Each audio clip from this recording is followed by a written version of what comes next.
Line లో ఉండండి. జ్యోత్స్న గారు ఉన్నారు, టీడీపీ జాతీయ అధికార ప్రతినిధి. వారితో మాట్లాడదాం. జ్యోత్స్న గారు చూస్తూ ఉన్నారు అంటే పూర్తిగా తీసుకెళ్లి ఎక్కడికి తీసుకెళ్తున్నారో తెలియదు, ఏంటో తెలియదు. అంటే కొంచెం మ్యాన్ హ్యాండ్లింగ్ కూడా చేసినట్టున్నారు. ఆ తర్వాత జడ్జి గారు అడిగినప్పుడు పాపం వీళ్ళు ఏం చెప్పలేదు, కొట్టారన్నట్టుగా ఇంకా భయపడి. సో ఇదే చేశారు కదా, మీరు ఉన్నారు, ఒప్పుకో, మీ పిల్లలు ఉన్నారు, ఈ విధంగా మాట్లాడడం ఎట్లా చూస్తారు? పవన్ గారు ఇవాళ అధికారం చేతిలో ఉంది కదా అని చెప్పి ఇలాంటి ఏవైతే చిల్లర రాజకీయాలు అంటారు దీన్ని. ఇప్పుడు అక్కడ దుర్గారావు గారు కూర్చుని ఉన్నారు. తను చాలా ఓపెన్గా చెప్తున్నాడు, అవును నేను తెలుగుదేశం పార్టీకి పనిచేస్తున్నాను. అంటే తెలుగుదేశం పార్టీకి పనిచేస్తే ఏమన్నా నేరమా, ఘోరమా, అదేమన్నా క్రైమా, లేకపోతే దుర్గారావు ఏమన్నా టెర్రరిస్టా, లేకపోతే ఏమన్నా మర్డర్ చేశాడా, వాళ్ళ పార్టీలో ఉన్నటువంటి వాళ్ళలాగా ఏమన్నా మర్డర్ చేశారా? ఏం చేశాడు దుర్గారావు? ఇవాళ అది కదా అందరం అడగాల్సింది. ఇంకో విషయం అంటే అసలు చట్టం అనేది ఏమి ఉండదా పవన్ గారు? ఈవెన్ ఈసీ కంట్రోల్లో ఇవాళ ఉన్నా సరే ఇంత నిస్సిగ్గుగా వీళ్ళు బయటకు వచ్చి ఇలాంటివి చేస్తున్నారంటే పోలీసులను కూడా ఏమనాలి అనిపిస్తుంది నాకు. ఎందుకంటే మంగళవారం సాయంత్రం తీసుకెళ్లారని దుర్గారావు గారు చెప్తున్నారు. మంగళవారం సాయంత్రం తీసుకెళ్తే నాకు తెలిసి ఏమాత్రమైనా చదువుకుని ఉన్నటువంటి ఏ అధికారైనా సరే 24 గంటల లోపల ప్రొడ్యూస్ చేయాలి. నాకు తెలిసేది చదువుకుని కనుక అక్కడ ఏ అధికారైనా ఉండుంటే 24 గంటల లోపల అతన్ని ప్రొడ్యూస్ చేయాలి. అతను ఏ తప్పు చేశాడో దాని మీద ప్రొడ్యూస్ చేయాలి. ఎంక్వైరీకి కనుక పిలిపిస్తే, ఎంక్వైరీకి నిన్ను పిలిచాను దుర్గారావు, సో ఈ టైంలో నిన్ను ఎంక్వైరీ చేస్తాం, ఇవాళ వెళ్ళిపో, మళ్ళీ రేపు నువ్వు ఈ టైంకి రావాలి, ఇదన్నా చెప్పాలి. 3 రోజులు ఏంటి నేను అదే అడుగుతున్నానండి.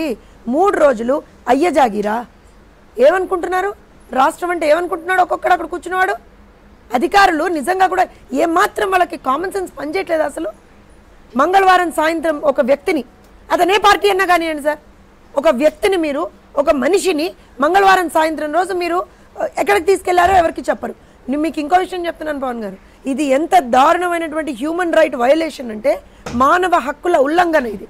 మీరు ఒక మనిషిని ఎంక్వైరీకి తీసుకెళ్తున్నా సరే, లేదా అతని మీద కేసు రిజిస్టర్ చేసి అతన్ని అరెస్ట్ చేసి తీసుకెళ్తున్నా సరే, అతని కుటుంబ సభ్యులకి ఇతన్ని, ఈ వ్యక్తిని మేము ఈ పర్టిక్యులర్ కేసులో తీసుకెళ్తున్నాం అని పక్కన ఒకరికి చెప్పాలి.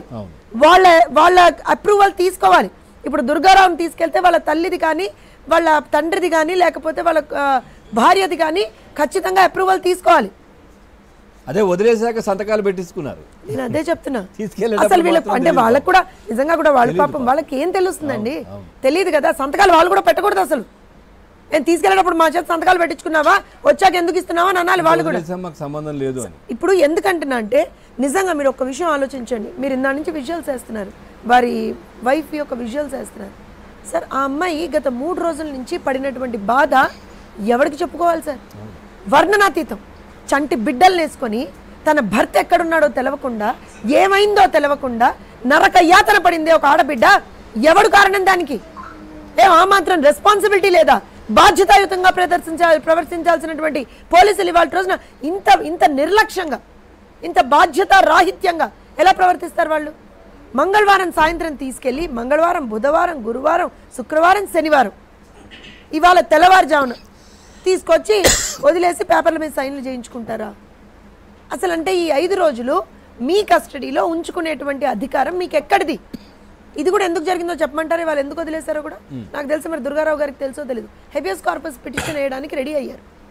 యాక్చువల్గా ఇప్పుడు మేము వాళ్ళ కుటుంబ సభ్యులతోటి లోకల్గా ఉన్నటువంటి లాయర్లు వాళ్ళు మాట్లాడారు. ఎందుకంటే ఒక వ్యక్తి కనిపించట్లేదంటే ఏంటండి అది? ఏం చేశారు ఎవరికి తెలుసు?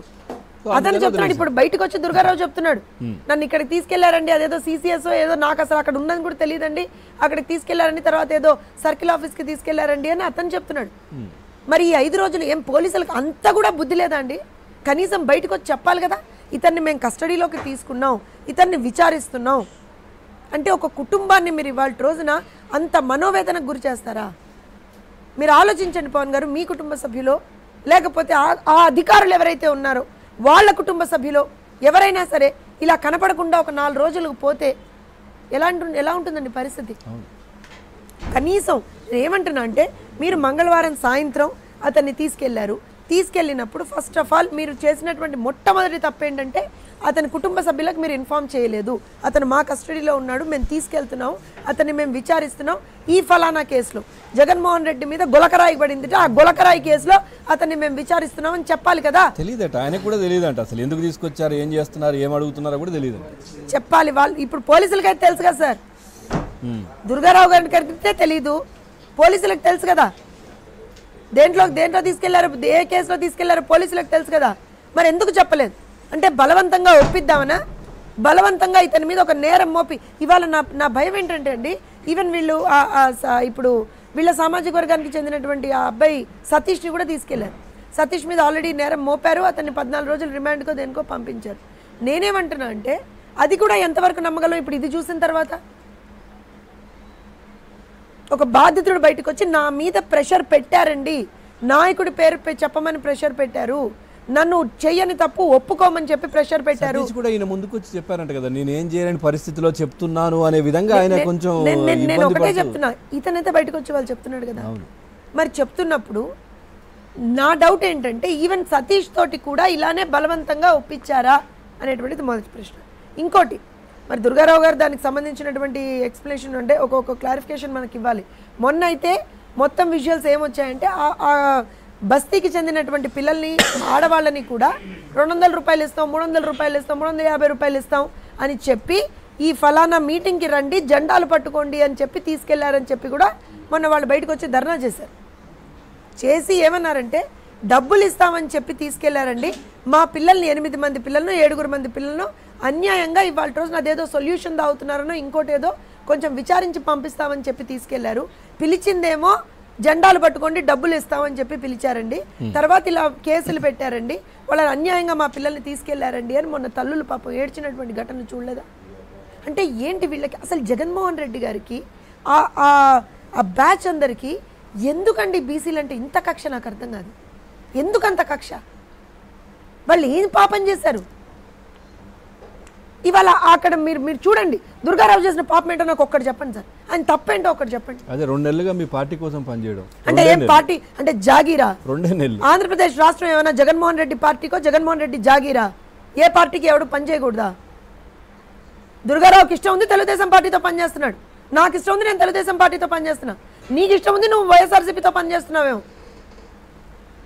అట్లా అని ఎవరిని పడితే వాళ్ళని ఏ కేసులో పడితే ఆ కేసులో ఇరికిచ్చేస్తావా? అవే కదా జరుగుతున్నాయి రాష్ట్రంలో. ఒకసారి మాట్లాడదాం. ఇప్పుడు బోండా ఉమా గారిని కూడా ఒక్క నిమిషం అండి, బోండా ఉమా గారిని కూడా ఈ పర్టిక్యులర్ కేసులో ఇరికిద్దామని ఎంత ప్రయత్నం చేశారో మనం 2 రోజుల నుంచి చూస్తున్నాం. ఇవాళ దుర్గారావు కూడా బయటకు వచ్చి చెప్తున్నాడు, ఆయన పేరు ఎందుకండి, ఎందుకు తీయాలి? అంతే కదా, ఎందుకు తీయాలి? ఒక మనిషి తప్పు చేయనప్పుడు అంటే మీకు చెప్తాను, మీరేమన్నా చేశారని అడగండి, ఓకే, మిమ్మల్ని ఈయన చేయించాడని ఎట్లా అడుగుతారు? అరే అసలు అతనికి సంబంధమే లేదు మొర్రో అని అతను చెప్తాడు. ఇంకో విషయం, పోలీసులకు సంబంధించిన, అసలు నేను ఈ మాట అనకూడదండి, కానీ పోలీసుల దొంగతనం ఎక్కడ బయటపడిందో నేను చెప్పమంటారా? ఒక వ్యక్తి మీద మీకు డౌట్ ఉంటే, ఒక పర్టిక్యులర్ కేసులో అతని ఇన్వాల్వ్మెంట్ ఉంది అనుకుంటే మీరు బాకాయిదా నోటీసులు ఇచ్చి అతన్ని తీసుకెళ్తారు. అంతే కదా, అరెస్ట్ వారెంట్ ఉంటే అరెస్ట్ చేసి తీసుకెళ్తారు. ఎవరు అడిగేవాళ్ళు లేరు కదా, సామాజిక వర్గానికి కావచ్చు, ఆ కుటుంబానికి ఎవరు అడిగేవాళ్ళు లేరు. నేను అదే చెప్తున్నాను, ఈ కులం మీద, ఈ ఒక్క కులమే కాదండి, ప్రతి ఒక్క బీసీ మీద ఇవాళ రోజు జగన్మోహన్ రెడ్డి దాష్టికం చేస్తున్నాడు, దుర్మార్గం చేస్తున్నాడు, వాళ్ళని అనగదొక్కాలని చూస్తున్నాడు. ఇవాళ వాళ్ళ పాపం ఏంటంటే ఆ కులంలో పుట్టడం వాళ్ళ పాపమా, లేకపోతే తెలుగుదేశం పార్టీకి పనిచేయడం అతను చేసే నేరమా? ఏంటి వాళ్ళు చేసిన తప్పేంటి చెప్పండి? ఎవరో అసలు అది పడిందో లేదో కూడా ఎవరికి తెలిసావదు ఇప్పుడు కదా, అసలు ఆ రాయి పడిందో లేదో కూడా ఎవరికి తెలిసావదు ఇప్పటి వరకు. రాయి అంటాడు ఇక్కడ తగిలిందిట, మళ్ళీ కాలికి తగిలిందిట, పక్కనున్న వెల్లంపల్లికి తగిలిందిట, అన్ని టాలే అక్కడ. కనీసం రాయి ఉందో లేదో ఎవరికి తెలియదు, ఎవడేసాడో తెలియదు కూడా చెప్పలేదు అది రాయి అని.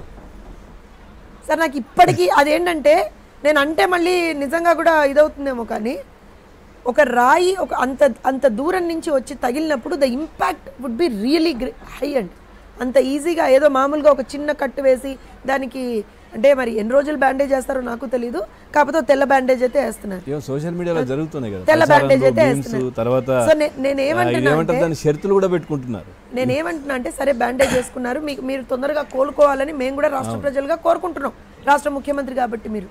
కానీ నేనేమంటానంటే మిమ్మల్ని తగిలినటువంటి ఆ రాయి దొరకాలి కదా, కాకెత్తుకుపోయిందా? ఆ రాయి అక్కడ పడ్డ రాయి కాకెత్తుకుపోయిందా? ఎక్కడ పోయింది జగన్మోహన్ రెడ్డి గారిని తగిలిన రాయి? జగన్మోహన్ రెడ్డి గారిని ఎవరైతే సతీష్ కొట్టాడు అని చెప్తున్నారు, సతీష్నే కదా ఇప్పుడు ఇరికించారు వాళ్ళు. మరి సతీష్ ఆ రాయి పెట్టి కొడితే రాయి అయితే సతీష్ ఎత్తుకుపోడు కదా, జగన్మోహన్ రెడ్డికి తగిలి అక్కడే పడి ఉండాలి కదా, ఎక్కడ పోయింది? రైట్. దుర్గారావు గారు మీకు